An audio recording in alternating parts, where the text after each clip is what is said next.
Hello guys and welcome back to the channel. In this video, I'll explain how you can make purchases in store using an Affirm card. So let's get started. To get started, you gotta first open the Affirm website or install the mobile app on your phone.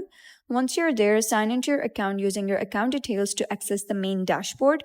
And after logging in, you're gonna head over to the billing or card section where you can prepare a new purchase.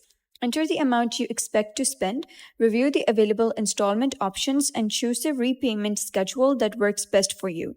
Once you approve the plan, Affirm will generate a temporary virtual payment card for that transaction.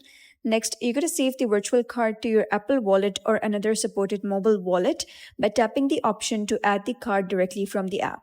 After it's added, you'll be ready to use your phone for contactless checkout in participating stores.